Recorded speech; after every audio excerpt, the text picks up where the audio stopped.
Buenos días a todos. Doctor, buen día. ¿Cómo estás, Carlos? Buen día. Estamos esperando. Entonces,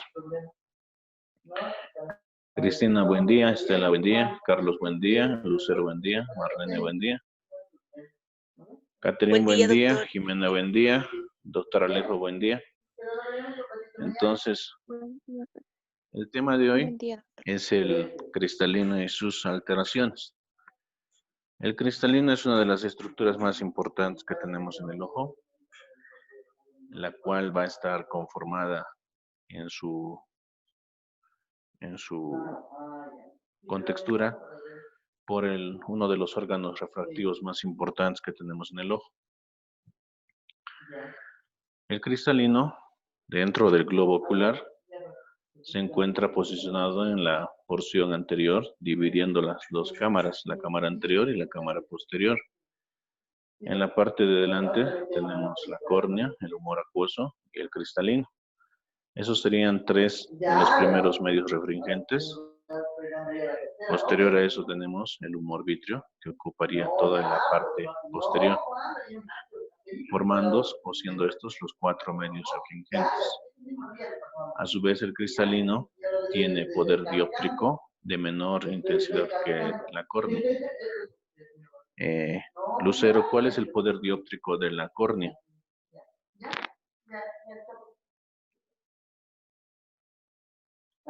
Estoy entre comprarme un Peugeot, un Mitsubishi o un Tiguan.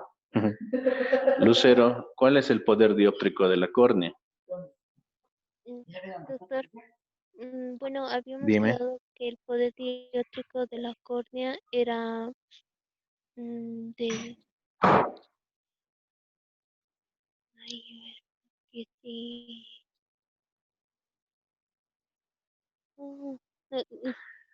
Era ¿Alguien me puede responder, por favor? 18 dioptrías, doctor. ¿De la córnea? Ah, no, de la córnea, no, del cristalino.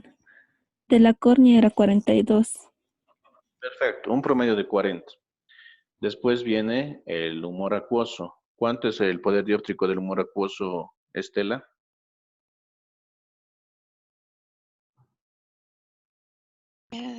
32 dioptrías, si no me equivoco. No, mal.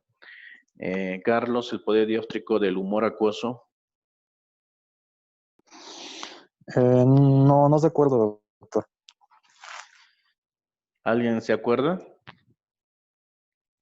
1.3. Ay, ¿Quién Sí, eres? Cristina, doctor. ¿Quién me dijo la...? Sí, Cristina, muy bien. 1.3 es el poder dióptrico que hemos quedado como estándar del humor acuoso.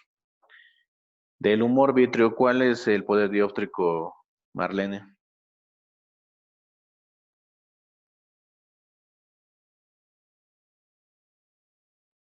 Marlene, ¿me escuchas? 18, doctor. No. Del humor acuoso.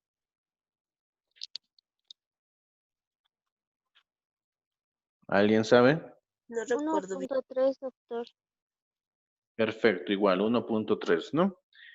Y entonces nos queda el tercer medio refringente, que vendría a ser el cristalino. El cristalino es una estructura, la cual es la tercera estructura viniendo de afuera hacia adentro, con poder dióptrico. Su anatomía, más tenemos que dividir, hacer un recuerdo de la cámara anterior, cámara posterior. El cristalino se encuentra ubicado en la parte intermedia. Este cristalino va a tener la capacidad, el cristalino vendría a formar todo esto. El cristalino, que a su vez va a tener una ubicación redonda. Va a estar sujeto por los ligamentos suspensorios de la zónula, los que lo van a sujetar. Va a ser traccionado por el músculo ciliar en los procesos ciliares y va a cambiar su forma para el fenómeno de la acomodación y la convergencia. Cuando yo miro de lejos, Estela, ¿cómo está el cristalino? ¿Abombado o contraído?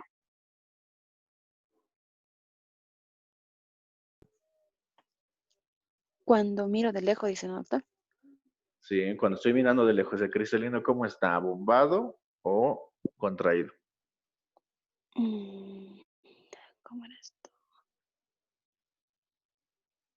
Ay, está contraído, doctor. Contraído. Catherine, ¿Está cuando veo bombado, de doctor? lejos, Doctor, está ¿está abombado o está Está, contraído? está bombado. bombado, doctor. Está bombado. Si está bombado, quiere decir que el ligamento suspensorio y el músculo ciliar no están actuando, están relajados. Y cuando actúan es que lo contraen. El cristalino al acomodar la fracción del ojo para las diferentes distancias. Cuando yo tengo una persona menor de 40 años, su cristalino es móvil, por lo tanto va a ver de lejos y va a ver de cerca acomodando el cristalino. Pero cuando ya llegamos a los 40 años y más, este movimiento de modificación o de acomodación se va perdiendo, por lo que la persona necesitaría para corregir su visión un lente para cerca. Este fenómeno fisiológico, ¿cómo se llama, Cristina? Presbicia. Cristina, Sí, doctor. ¿cómo se llama ese fenómeno fisiológico? Presbicia, doctor. Perfecto. La presbicia no es nada más que eso, que el envejecimiento que inicia a partir de los 40 años. Es un fenómeno en el cual fisiológicamente el ojo ya no puede hacer las funciones porque el ligamento suspensorio, el músculo ciliar ya no hacen que el movimiento, que el cristalino cambie de forma. Entonces,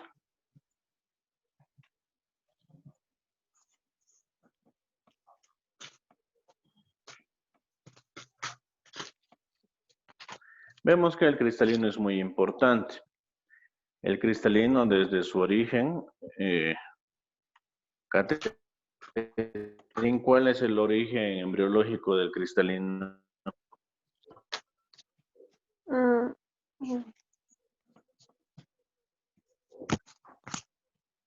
las, ¿Sabes o no? no recuerdo, doctor.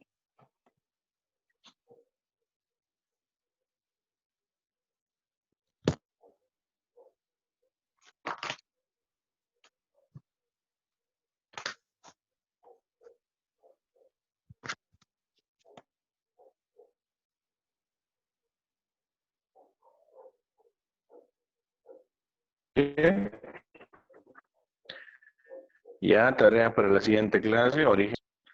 Entonces, el ligamento, existe un canal de Cloquet, que es el conducto, con el desarrollo del tiempo o la maduración del organismo, va a ir desapareciendo. Entonces, como este trayecto va a desaparecer. A veces queda algún resquicio cuando vemos el fondo de ojo, cuando hacemos una tomografía y podemos ver un resabio o un reflejo o una sombra de su existencia. El cristalino, por lo tanto, está muy relacionado con el cuerpo ciliar para hacer sus variaciones y con la córnea, porque entre los dos van a crear un espacio que es el trabéculo. El trabéculo es el espacio por donde pasa el humor acuoso y se mantiene la presión intraocular. Catherine, ¿cuál es la presión intraocular del ojo estándar? ¿De qué rangos? Es de 15 a 20 miligramos. Puede ser desde de 11. mercurio. 11, 12, 13, 14, 15, pero no debe pasar de 20 o de 21. ¿Está bien? 21, ajá. Entonces ese es el rango promedio. Si está muy bajo, 11, 10, 9, entonces ya también el ojo está en hipotonía, no tiene presión, eso es malo. Tal vez no se está produciendo humor acuoso o no existe o se está filtrando por un lado. Se puede filtrar por una perforación, por una herida, por una lesión. Entonces, hay que siempre tomar el rango de la presión. un rango promedio entre 11 a 20 o 15 a 21, dependiendo de la literatura que estemos manejando. Nosotros le hemos puesto el rango de 15 a 20. Perfecto. ¿Por qué es importante la presión intraocular, Estela?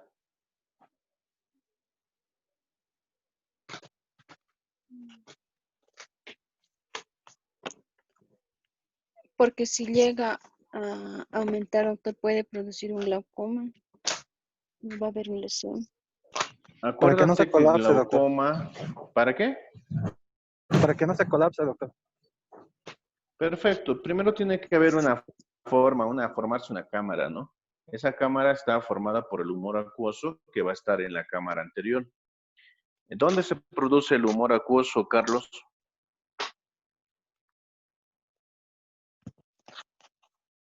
En la cámara En la anterior, cámara doctor. anterior, doctor. La cámara anterior. Doctor.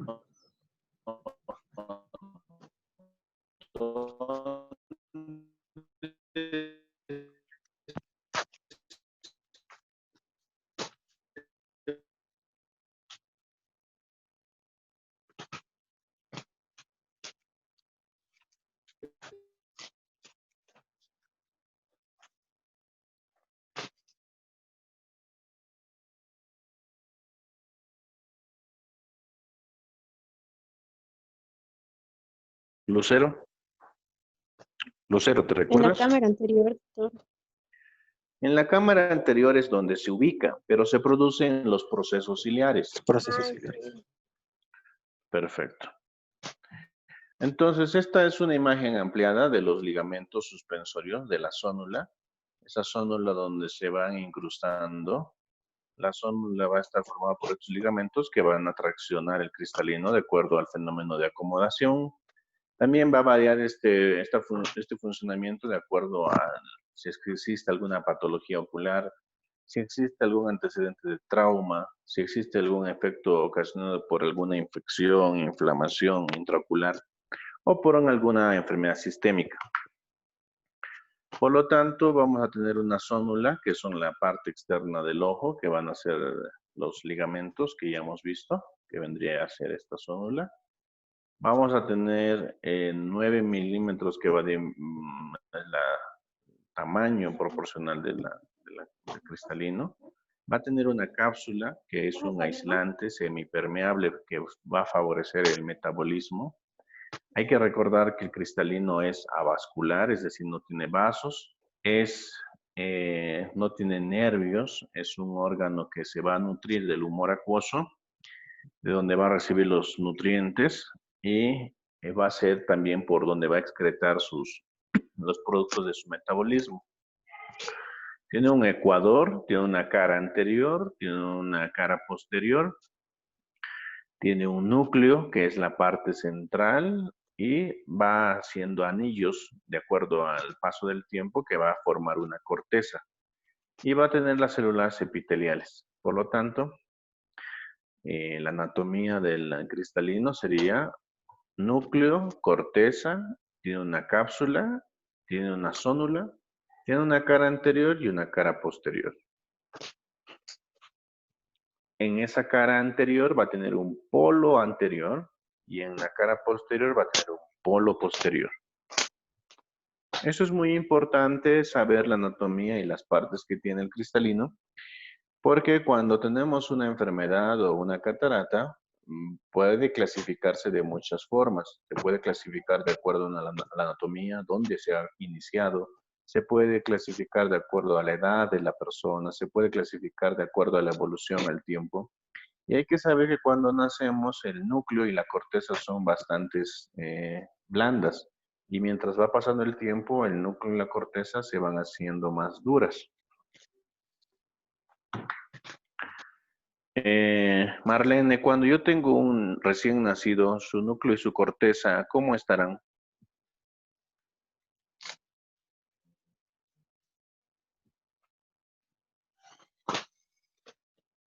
Marlene, ¿me escuchas? Aún todavía en formación, doctor. Exacto, van a ser como babitas, bien suaves, bien blandas. Incluso no hay la presencia de un cristalino como tal, así sólido, porque se está formando, a diferencia de un adulto mayor, en el cual el cristalino, y esa es una estructura compacta, dura, sólida, en la cual se puede, incluso hay que tener mucho cuidado a la hora de hacer las maniobras en las operaciones, porque el núcleo, la corteza, la cápsula ya se encuentran bien definidas. Entonces recuerden, tiene una zónula, que es la sujeción, que está centrada en los procesos ciliares, en el cuerpo ciliar, que va a hacer que se cambie su forma. Va a tener una cara anterior, una cara posterior, en la cara anterior un polo anterior, en la cara posterior un polo posterior, tiene un ecuador, tiene un núcleo que está en la parte central, una corteza que va formando anillos y células epiteliales alrededor. La cápsula es muy importante porque la cápsula me permite que sea aislante, semipermeable y se genera el metabolismo. Cuando vemos un cristalino con más exquisitez, encontramos que en la parte interna tenemos el núcleo embriológico. Es un núcleo con el cual nacemos bastante frágil, bastante suave. Posteriormente se va formando el núcleo fetal. Alrededor de él se va a formar un núcleo infantil. Y posteriormente, ya al pasar de los años, se va a formar un núcleo adulto. Tenemos una zona de ecuador y polo anterior, polo posterior en su cara anterior y su cara posterior. Vamos a tener también los procesos germinativos, la zona transicional, la zona germinativa, pregerminativa,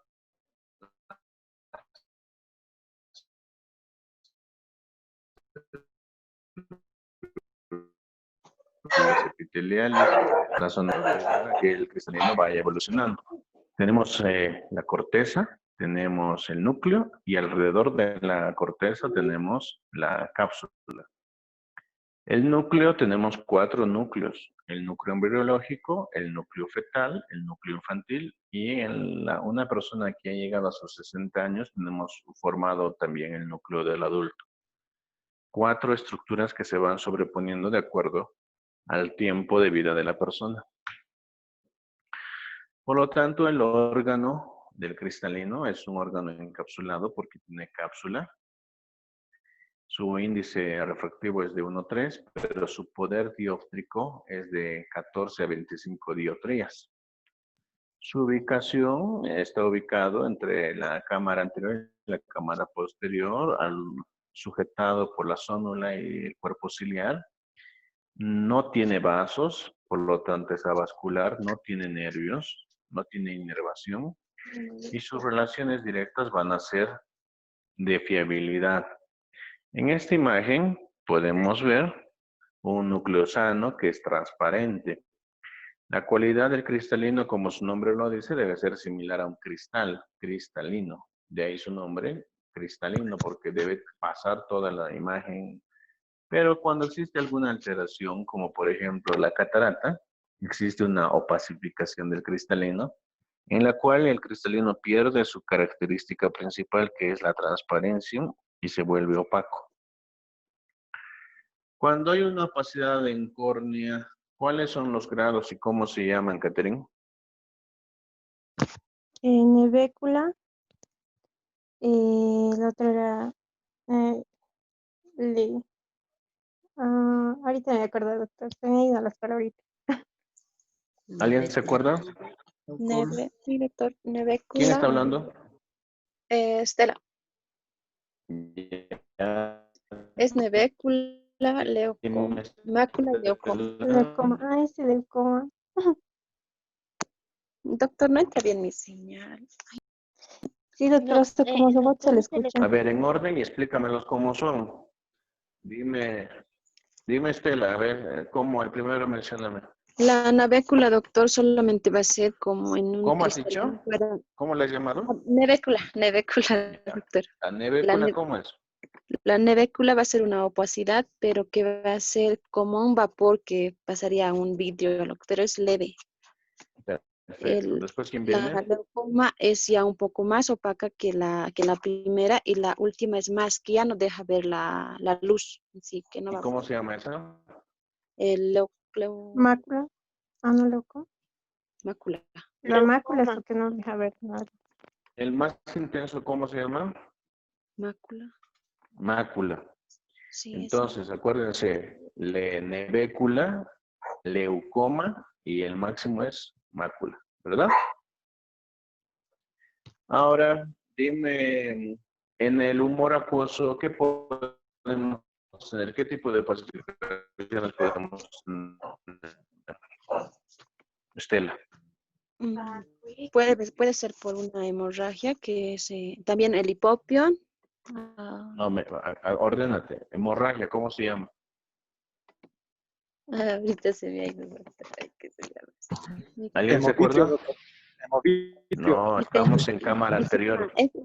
Hipema o ifema. Ese es Ya, eso es por sangre. El otro, hipopión es por pus que muy bien. en la Ya. cámara anterior. En el humor vitrio, ¿qué podemos tener? ¿Qué falsificaciones? ¿Por qué causas? Ahorita me lo has dicho, Carlos.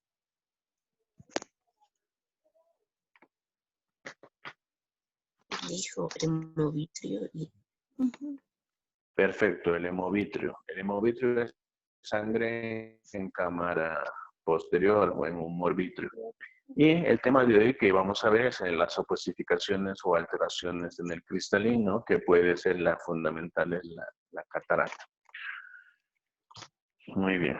La anatomía del cristalino, seguimos viendo, es una cápsula, tiene una membrana semipermeable, el epitelio subcapsular tiene una monocapa, la corteza tiene capas concéntricas que se van formando alrededor del núcleo, el núcleo es duro, tenemos 4 núcleos. Mencióname los 4 núcleos, Marlene. No, mam. es embrionario, infantil, No, adulto, ordénate. Embrionario está bien. Después. embriológico y el núcleo No. Lucero, embrionario, dime las 4 capas del núcleo, fetal, por orden.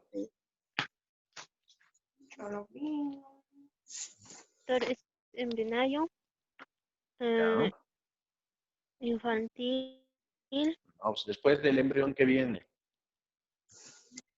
fetal, del recién nacido. No, pues, después del embrión viene el feto, después del feto recién el infante, después del infante el adulto. Entonces, núcleo embrionario, núcleo fetal, núcleo infantil y núcleo del adulto. Carece de vasos y de nervios. Las funciones son enfocar los rayos de luz que vienen desde un foco proyectado del infinito. Enfocar a distancia, por el músculo ciliar se va a relajar, la zónula se va a tensar y el cristalino se va a aplanar. Entonces, cuando estamos viendo de lejos, el cristalino está aplanado, porque la zónula está tensa y el músculo ciliar está relajado. Eso no se olviden, ¿me entienden? Eso es pregunta de examen, se puede decir. Enfocar a distancia, para que se enfoque a distancia tiene que haber 3 pasos. Primero, el músculo ciliar tiene que estar relajado. Si el músculo ciliar está relajado, la zónula está tensa. Y si la zónula está tensa, el cristalino está plano. Para ver de cerca es al revés. ¿Cómo sería para ver de cerca, Catherine? A ver. El cristalino ya estaría bombado. No, en ese orden que está ahí. Dime el orden que está ahí. Primero el músculo, la zona y el último el cristalino. ¿Cómo sería para ver de cerca? A ver, dime. El músculo sí, ya no estaría relajado y la zona ¿Qué no estaría estaría entonces? tensa. Estaría, el músculo estaría tenso y la zona relajada. Exacto, ¿y el cristalino? Estaría abombado. Excelente. Entonces eso no se olviden. Cuando yo quiero ver de lejos, tiene que haber 3 pasos. Primero, el músculo ciliar tiene que estar relajado. La zónula, por lo tanto, va a estar tensa y el cristalino va a estar plano. Cuando yo quiero ver de cerca, el músculo ciliar va a estar tenso, la zónula va a estar relajada y el cristalino va a estar abombado. ¿Han entendido? Sí, doctor. Entonces tiene dos funciones. La primera función es simplemente enfocar los rayos de luz. Y la segunda función va a depender qué quiero. ¿Quiero ver distancia o quiero ver de cerca? Si quiero enfocar de distancia, el músculo ciliar va a estar relajado, la zónula va a estar tensa y el cristalino va a estar plano. Pero si quiero enfocar de cerca, el músculo ciliar va a estar tenso, la zónula va a estar relajada y por lo tanto el cristalino va a estar abombado.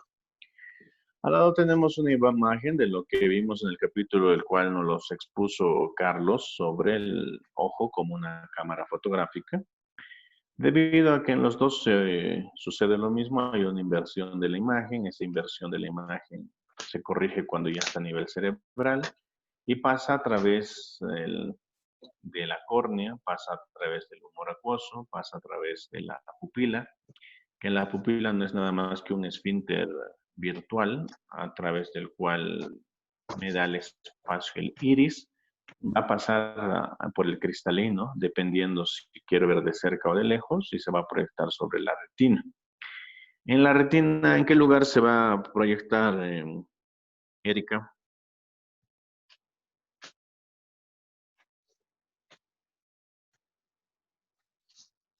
Erika, ¿me escuchas? Sí, doctor. No me recuerdo. Va a disculpar, doctor. Caterín, ¿dónde se proyecta la imagen para ver en la retina? Es en la parte posterior, doctor. Ya. En la foviola, ¿No? doctor. ¿Cómo se llama? En la foviola. Ordénamelo, Carlos. ¿Dónde se proyecta primero? ¿Cómo se llama la estructura principal? Mácula, Ya, la mácula. mácula, Y fobia después de ahí, y ¿dónde se...? foviola. Foviola. La fobia y foviola. Ya. ¿Y en la foviola, en qué lugar se proyecta intensamente? Si es de día. En los conos, doctor. Ya. No, ¿Y si si es es de de noche? día. En En los los En los bastones. bastones. Ya. ¿Los conos dónde están? ¿En el centro o en la periferia de la foviola?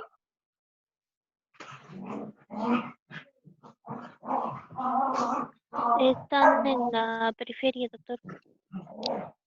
¿Quién está en la periferia? ¿Conos o bastones? Los bastones, doctor.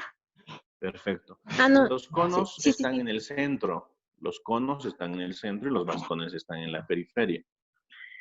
¿Cómo se llaman estas células? Se llaman células fotorreceptoras. Entonces, las células fotorreceptoras a su vez tienen tres características que reciben tres tonos de colores. ¿Cuáles son esos tonos de colores, Marlene? Rojo, azul y verde. Rojo, azul. Perfecto. Esos son los colores primarios que podemos concentrar. Y acuérdense que entre el cono y el bastón, más fotosensible es el... ¿Quién es más fotosensible, Erika? ¿Qué? ¿A quién le pego? Erika, ¿quién Ya. es más fotosensible? Doctor. ¿Quién es más fotosensible, el cono o el bastón? El cono. ¿Alguien tiene otro criterio? Bastones, doctor. Los bastones. ¿Quién eres? Bastones. ¿Quién me ha dicho? Estela, doctor. Ya, muy bien, Estela. Entre el cono y el bastón, el que es más fotosensible es el bastón, porque se estimula con muy poca presencia de luz, por eso podemos ver con ellos en la noche. Sin embargo, los conos necesitan más intensidad de luz y por eso ellos nos ayudan a ver de día.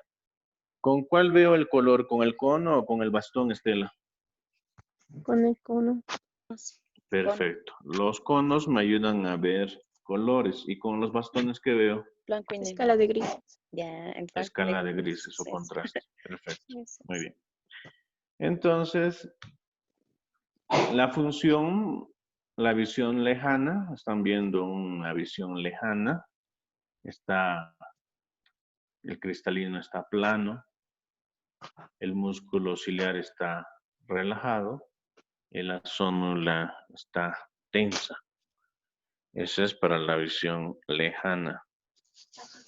Para la visión cercana o próxima, el cristalino está abombado, la zónula está relajada y el músculo ciliar está tenso.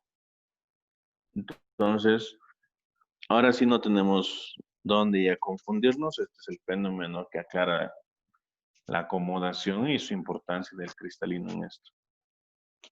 El cristalino es responsable del 30% de la capacidad de refracción del ojo. Sus dioptrías varían de 19 a 22, 20. El patrón siempre va a ser un patrón de 20 dioptrías. Eso va a depender del tipo de ojo que tenga. Puede ser un ojo miope o puede ser un ojo hipermétrope. En un ojo miope, ¿cómo es el ojo, Carlos? ¿Dónde se proyecta la imagen?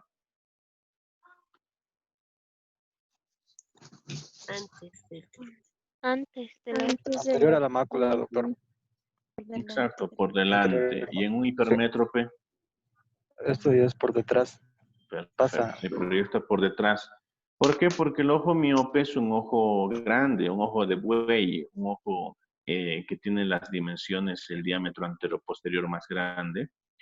Y un ojo hipermétrope, un ojo más pequeño, su diámetro también más pequeño, entonces va a haber modificaciones también en su capacidad de refracción.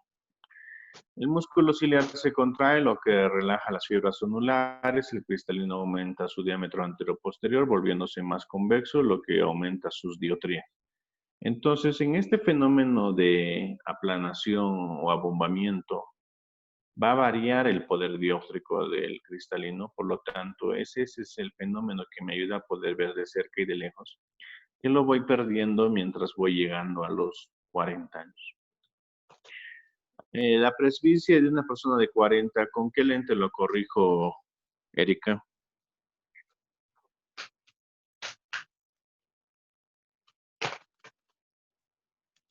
+1. Erika.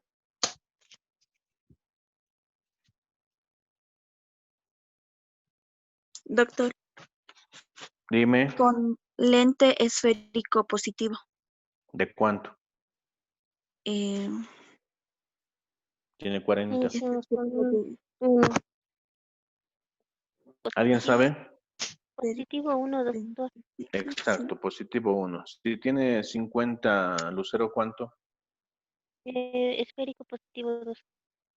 Más 2.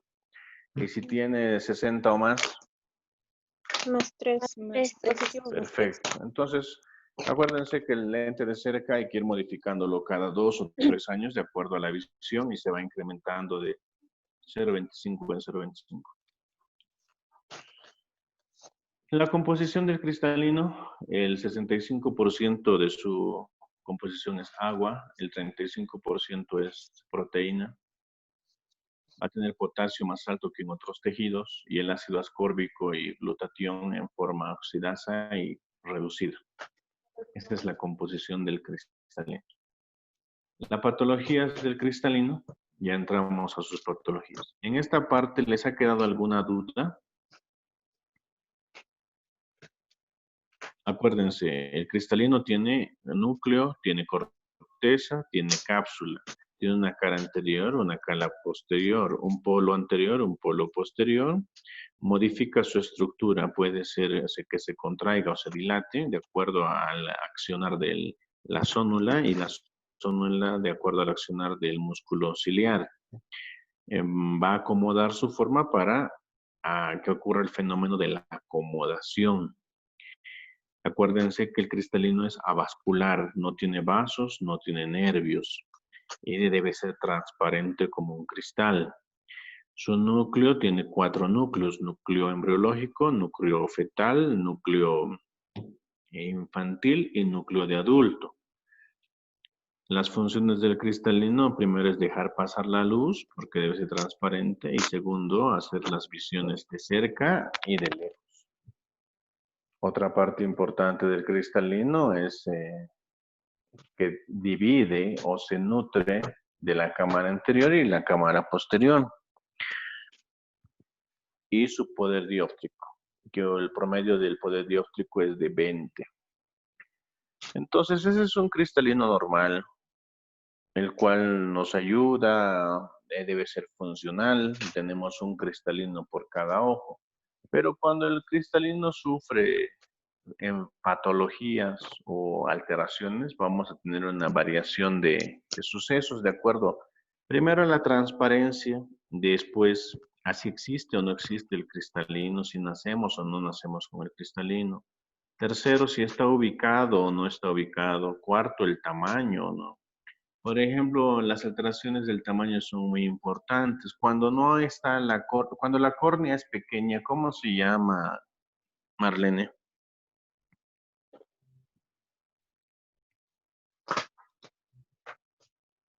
Marlene, cuando la córnea es de un tamaño menor al que debe ser, ¿cómo se llama?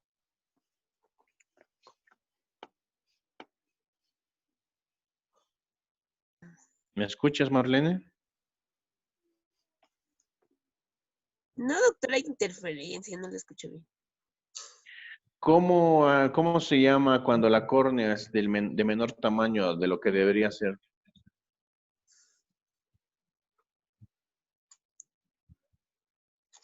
¿Alguien me puede responder? Microcórnea, doctor. Perfecto. ¿Y cuando es de un tamaño mayor al que debería ser?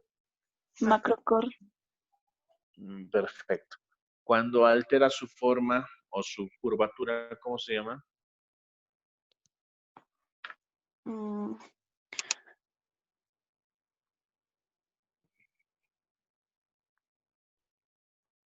Puede haber un queratocono, ¿verdad? Entonces, si cuando faltaría un pedazo, cuando en cualquier parte del cuerpo falta un pedazo de algo, ¿cómo se llama eso? Agenesia. Agenesia es cuando no hay. Ay, Y cuando le falta un pedazo. Cuando le falta un pedazo se llama coloboma, ¿ya? Entonces, estos fenómenos de tamaño, de forma, de que existe, de que está ubicado, ¿no? Se presentan en todos los órganos del cuerpo y en todas las partes del ojo también pueden presentarse. En el ojo tenemos, por ejemplo, lo primero que debemos conocer son las opacidades del cristalino, que esto se llama catarata. La catarata ha sido estudiada ampliamente desde tiempos inmemorables en las culturas japonesas, culturas chinas, en la cultura egipcia, y han ido dejando herencia hacia los romanos, hacia los turcos, hacia los latinos, y siempre ha habido una duda. ¿Por qué las personas mayores o con algún antecedente de golpe en un ojo comenzaban a perder la visión y qué se podía hacer? Entonces, desde esas épocas han tratado de realizar operaciones. Antiguamente metían en Egipto, por ejemplo, una aguja dentro del ojo y empujaban el cristalino hacia atrás y con eso la persona podía ver algo porque esa parte opaca iba desapareciendo. Con el tiempo se vio que no era solamente retirar esa opacificación, porque si yo retiro el cristalino y no pongo nada, ¿cuánto de poder dióptrico pierdo, Catherine?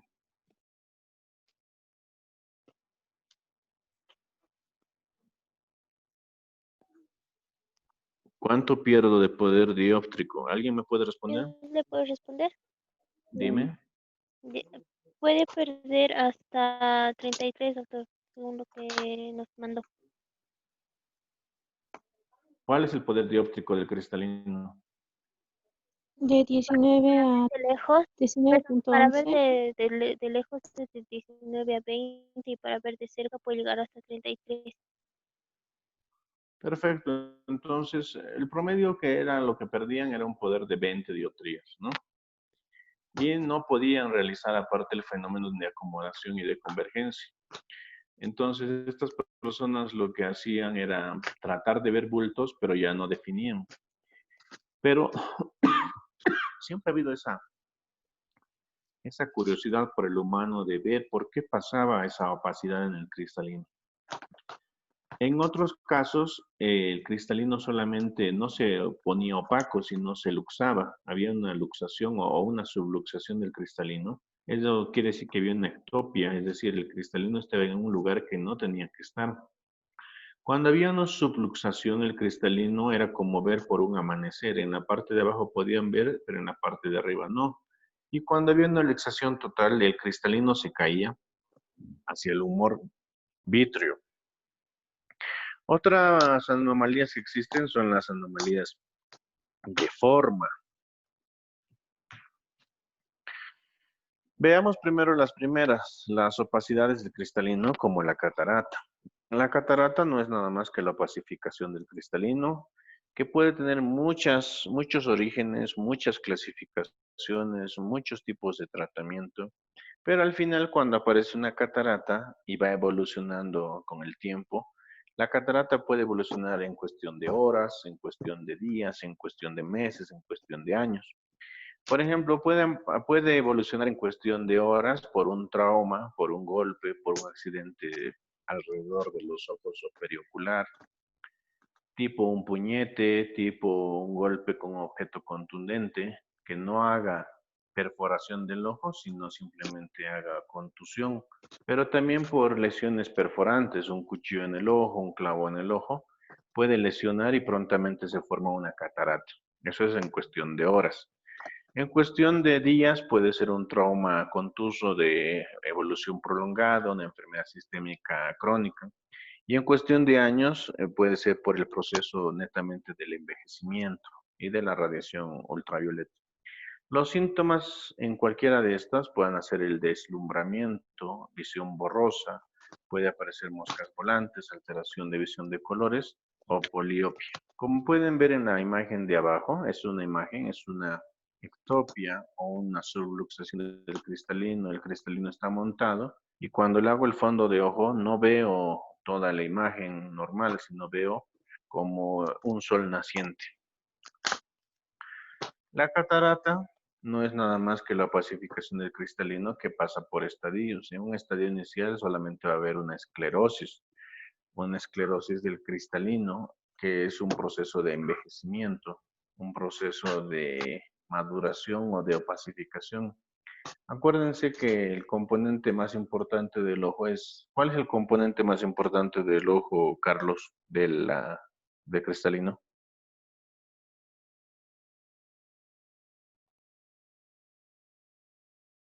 Carlos, ¿me escuchas?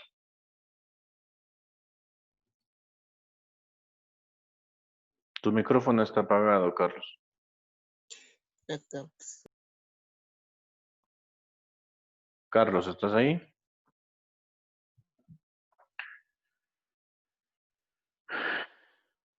Marlene, ¿cuál es el componente más importante de cristalino? La cápsula, doctor. ¿Alguien me puede decir cuál es el componente más importante del cristalino o más abundante? El agua El agua, perfecto. ¿El segundo componente? es la proteína, luego en un menor Perfecto. rango va a estar el potasio y luego el ácido ascórbico. Muy bien. Entonces, como lo que más hay en el cristalino es agua, la opacidad del cristalino se va a deber porque hay mucha agua o hay mucha concentración de agua con proteína. Por lo tanto, dentro del ojo existen bombas de sodio-potasio, que estas bombas de sodio-potasio tienen que cumplen la función de un bombeo constante para mantener una concentración ideal de agua y de proteína. Pero cuando esto no se puede cumplir, lo que va a existir es un exceso de concentración de agua y la proteína se va a ir concentrando y por lo tanto va a ser más densa, perdiendo con esto su capacidad de transparencia del cristalino. Entre los signos que yo voy a ver cuando valore al paciente va a ser una leucocoria.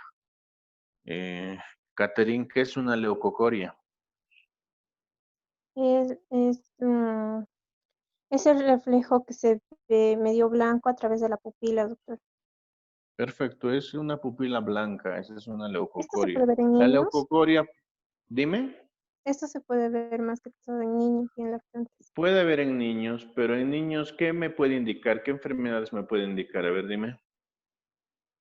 Em, la leucocoria. Cuando ves una leucocoria en un niño, lo primero que piensas, ¿qué es? ¿Qué estamos hablando ahora? De cataratas, es una catarata Una catarata, ¿qué tipo de catarata? Congénito. congénita. Congénita. Perfecto. Segundo, veo una leucocoria y no es una catarata. ¿En qué puedo pensar? En un niño, en un recién nacido. Retinoblastoma. Puede ser. Perfecto. Eso siempre tengo que pensar en un retinoblastoma. En un retinoblastoma, sobre todo, ¿en qué niños tengo que pensar en un retinoblastoma? En los prematuros, doctor. Perfecto, en prematuros que pesen menos de 2.500, que no tengan el tiempo suficiente de maduración. Entonces tengo que pensar en un retinoblastoma. Muy bien. Entonces, cualquier cosa, pero me puede dar una leucocoria, me puede dar un tumor vítreo, un tumor en coroides, algo que me esté opacificando y me dé un brillo blanco cuando yo haga la valoración, que no me permita ver el reflejo rojo, naranja. Y en caso ya de un adulto, que me haga una reducción de la agudeza visual. Muy bien. Entonces, estas alteraciones va a ser la catarata se la considera una alteración metabólica. Va a haber una menor captación de oxígeno, va a haber aumento inicial del contenido de agua, el sodio y el calcio van a estar aumentados, va a haber una disminución del potasio, del ácido ascórbico y proteínas, y no va a haber glutatión. Entonces, va a haber la catarata no es nada más que una alteración metabólica. Las bombas sodio-potasio no van a funcionar, el contenido de la proteína va a disminuir y va a aumentar exageradamente el contenido de agua. Por lo tanto, va a ser una facoemulsificación dentro de todo el contenido del cristalino. Va a haber una alteración, va a perder su equilibrio. El núcleo, la corteza y la cápsula van a ser extendidos y por lo tanto, pierden su transparencia y van a adquirir una coloración blanquecina. En resumen, cuando yo les pida qué alteraciones metabólicas sucede para que se forme la catarata, ustedes ponen menor captación de oxígeno. ¿De dónde recibe el oxígeno el cristalino, Estela?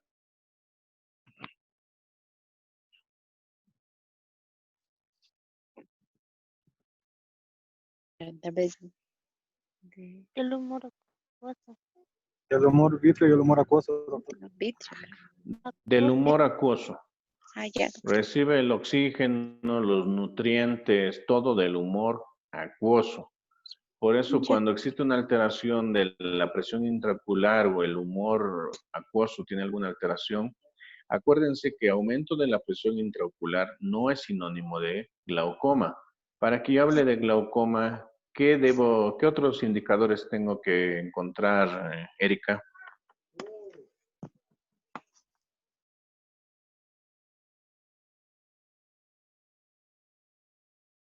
Erika, ¿me escuchas? Tu micrófono está apagado.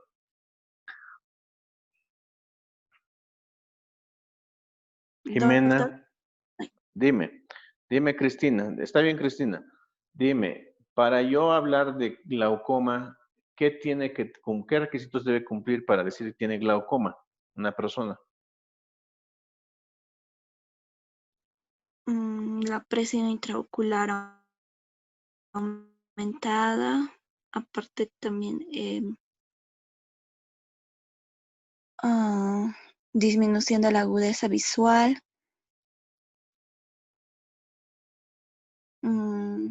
No, hasta ahí me acordaría, doctor. Ya, ¿alguien me sabe? ¿Alguien puede complementar?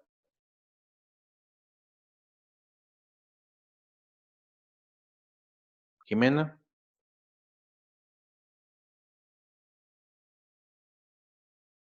¿me escuchas, Jimena?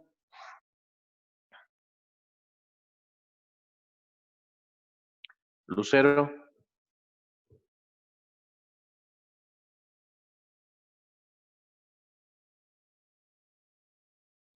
Lucero, ¿me igual, escuchas? sí, doctor, solo que Ya. igual no me acuerdo bien. Acuérdense que para la presión alta del ojo, es decir, cuando sube de 21 milímetros de mercurio, se llama, si es solamente el aumento de la presión, se llama hipertensión intraocular. Perfecto. La presión intraocular no es sinónimo de glaucoma. Incluso el glaucoma a veces no necesita que la presión esté aumentada, porque existen glaucomas bajo tensión normal. Le tomo la tensión, está normal, pero que esté normal no es sinónimo que no tenga glaucoma. Existen glaucomas con presión normal, con presión alta. Entonces, para que yo cumpla el requisito de glaucoma, tiene que haber una alteración en el fondo de ojo, sobre todo en el lugar de la papila. Tiene que tener excavaciones en la papila, en la retina. Tiene que haber pérdida visual, de agudeza visual. Tengo que hacerle muchos estudios, la tonometría para medir la presión intraocular que puede o no puede estar aumentada. Tengo que hacerle una tomografía del nervio y una tomografía de la mácula y una angiografía de la papila o los vasos. Entonces, después que me cumpla esto, tengo que hacer una campimetría, verificar que exista pérdida de agudeza visual por los campos. Recuérdense que una persona con glaucoma puede tener una visión 20/20 y haber perdido toda la visión periférica, porque en el glaucoma lo primero que se pierde son las visiones periféricas. Muy bien, entonces cuando me digan a mí las alteraciones metabólicas, ¿por qué sucede una catarata? Porque hay una menor captación de oxígeno, hay un aumento inicial del contenido de agua, el sodio y el calcio están aumentados, hay una disminución de potasio, ácido ascórbico y proteínas y no hay glutatión. Después de haber sabido por cómo se originan las cataratas, tengo que saber una clasificación. Existen muchos tipos de clasificaciones. Puede haber clasificación por la zona donde está la catarata, una catarata nuclear, una catarata en corteza, una catarata periférica, por la forma que se hace la catarata, catarata en forma de árbol, catarata en forma de cruz, catarata tipo radiada, catarata tipo en llanta de bicicleta, en aros de bicicleta. Pero existe una clasificación que es un poco más sencilla, que me dice cuándo se puede o por qué se puede originar la catarata. Es una catarata, una clasificación etiológica. Tendríamos la catarata senil. Para hacer una senil, la persona tiene que tener más de 60 años. Si no tiene 60 años, pero tiene entre 50, 45, y no tiene otro factor más por el cual yo pueda clasificarla, entonces digo tiene una catarata presenil. Pero si tiene 60 o más años, catarata senil.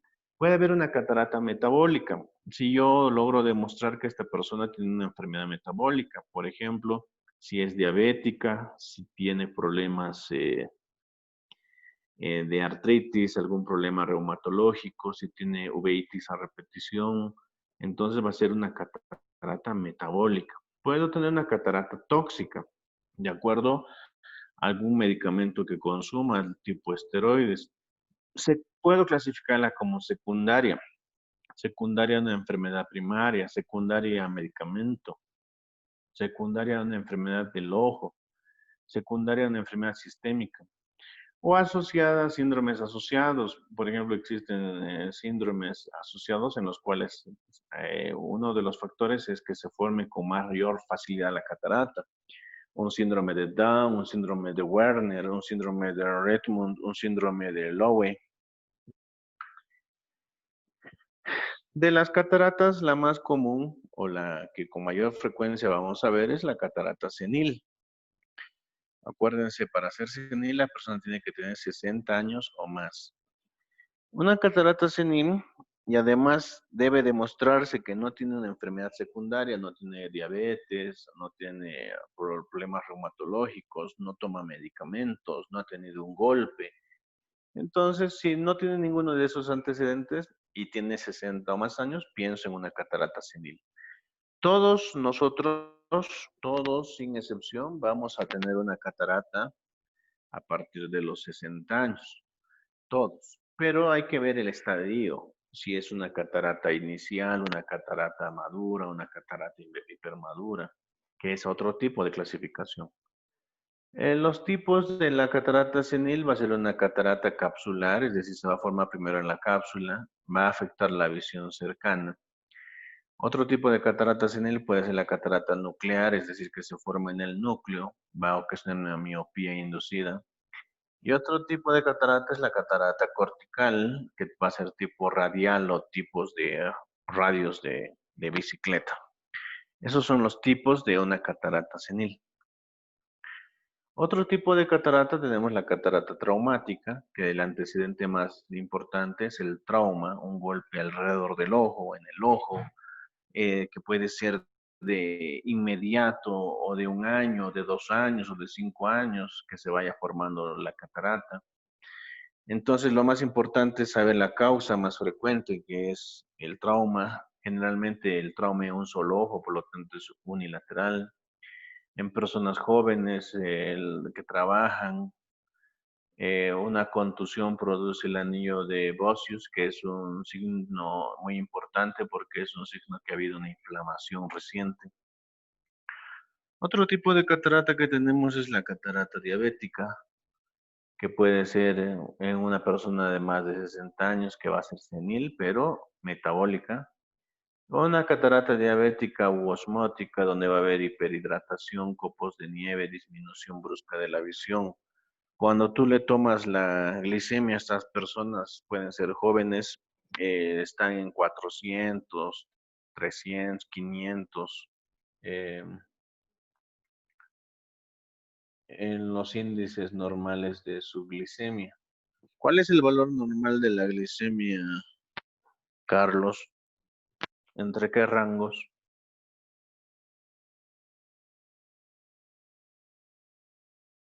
Carlos,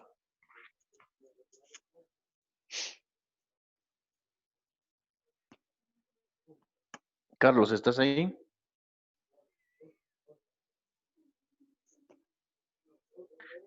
Marlene, 70-110. perfecto. Michelle, Catherine, ¿no?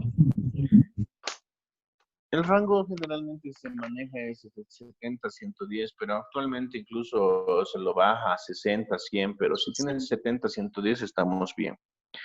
Entonces, cuando vienen a consultas, pacientes a veces lo tienen en 300, 400. Entonces es un problema del manejo de la enfermedad.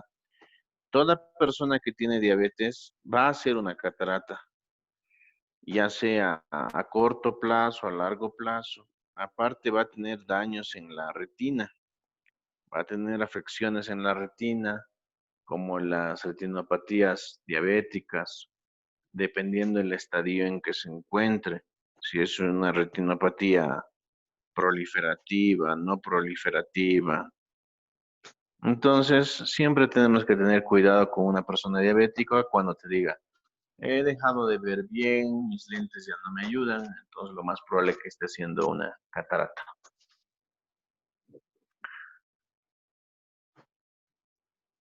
Otro tipo de catarata que tenemos es la catarata tóxica o por corticoides o catarata medicamentosa.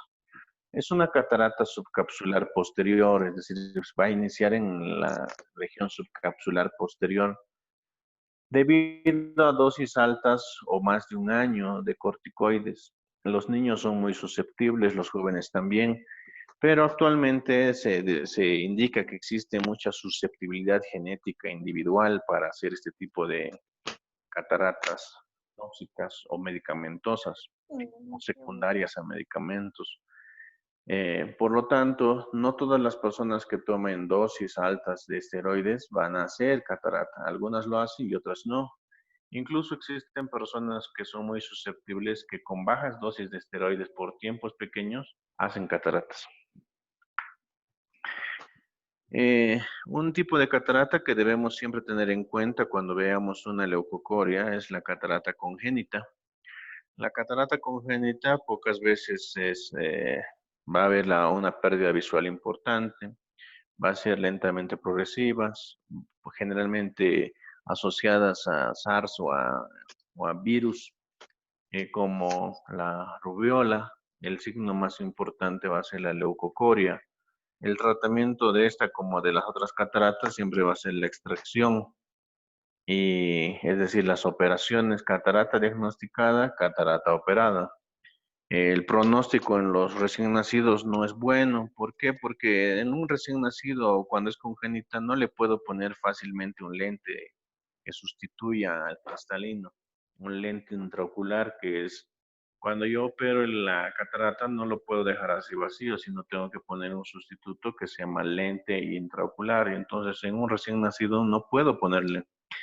¿Por qué? Porque ¿cómo es la catarata en un recién nacido, Erika? ¿Cómo va a estar el cristalino? Va a estar blando. Va, va a tener leucocoria. Es el signo Sí, más pero ¿cómo va a ser el cristalino? Blando, duro.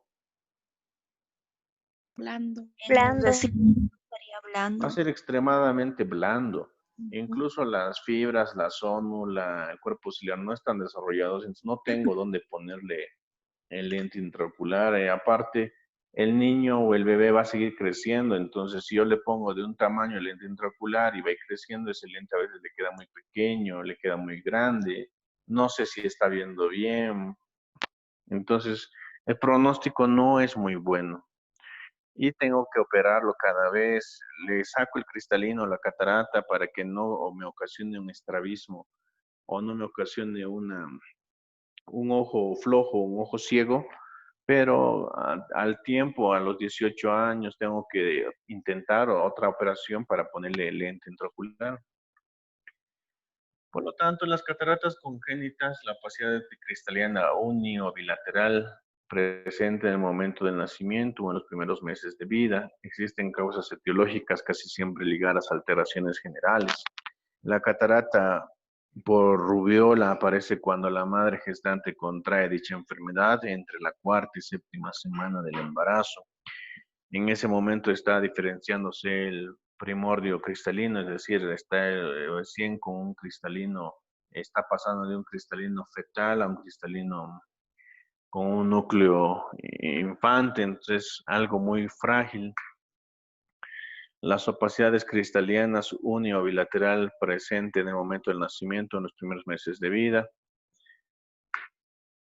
Ante un recién nacido con catarata hay que producir o tenemos que valorarlo de forma completa, hacer un estudio pediátrico buscando la etiología, búsqueda a nivel de los padres de posibles causas infecciosas, hereditarias o medicamentos, estudios oculares de la afección de uno o ambos ojos, de la densidad de la opacidad y de la posible presencia de malformaciones asociadas, como microftalmia, glaucoma congénito, retinopatía por rubiola. Es decir, tengo que hacer un estudio amplio. En nuestro país se estaba haciendo se quería iniciar en el ministerio con un programa que era sobre eh, valorizaciones de carácter hereditario o genético, pero realmente en nuestro país tenemos mucho atraso en el estudio genético. Ves en la misma calle cuando estás caminando, vas a ir viendo personas que tienen síndromes y ni siquiera lo saben, tienen alteraciones cromosómicas y no lo saben, tienen síndromes de Turner, tienen Marfan. Es decir, nuestro país realmente tiene mucho atraso en el estudio genético. Y estas personas tienen relaciones con otras personas que no lo ven, no saben siquiera su enfermedad y van teniendo hijos así. Entonces la herencia genética se va arrastrando. El tratamiento de las cataratas congénitas es exclusivamente quirúrgico, pero valorado en cada caso.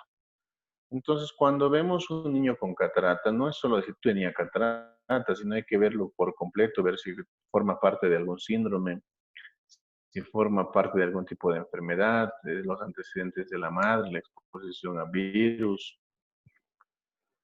Si son bilaterales y densas, se procederá a una intervención. Si son bilaterales inmaduras, se puede esperar todavía la cirugía. Si son mononucleares, no existe un criterio unánime en cuanto a los autores por los problemas de rehabilitación posterior Entonces, siempre va a tener mucho cuidado, pero hay que ver el estadio, la densidad, pero generalmente acaban en operaciones. Un recién nacido tiene las retinas inmaduras, cuyo desarrollo va a depender de la calidad de los estímulos visuales que reciba. Por supuesto, si tiene cataratas, la retina apenas recibe estos estímulos visuales que reciba. Por supuesto, si tiene cataratas, las retinas va a recibirlos, pero si se opera a esta persona, para que estos estímulos tengan buena calidad, se precisa la corrección. Es decir,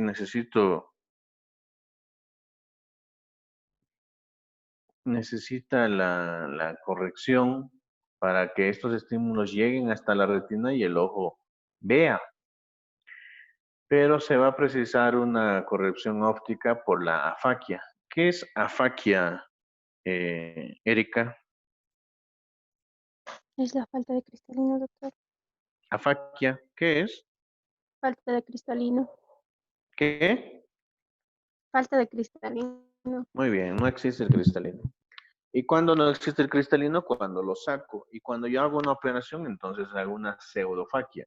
Si le pongo un lente intraocular, va a ser una pseudofaquia. Si no logro poner el lente intraocular, es una afaquia.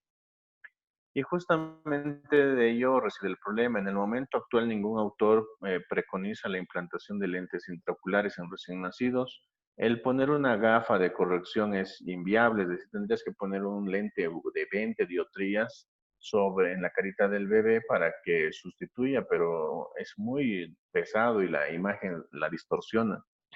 Por lo tanto, lo que se está actualmente haciendo es poner lentes de contacto, pero que plantea muchas dificultades porque le ocasionan heridas, erosiones.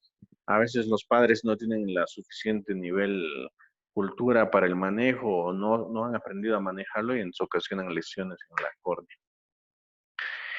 Entonces, hasta el momento siempre hay que tener en cuenta que no todos podemos tener catarata por diversas causas secundarias, primarias, por la edad, por el envejecimiento, desde que nacemos, las congénitas, pero al final el tratamiento de las mayorías es quirúrgico. La indicación de extracción, es decir, sacar el cristalino, con esto se va a buscar mejorar la visión para que tenga mayor visión. Las razones médicas, puede haber un glaucoma facolítico, es decir, un glaucoma porque el glaucoma está tan hinchado y tan lleno de agua que me está ocasionando un glaucoma, por una endoftalmitis, por una facoanafiláctisis, por un glaucoma de ángulo cerrado, por una retinopatía diabética. Y a veces, si tú le dices al paciente que no va a ver, pero estéticamente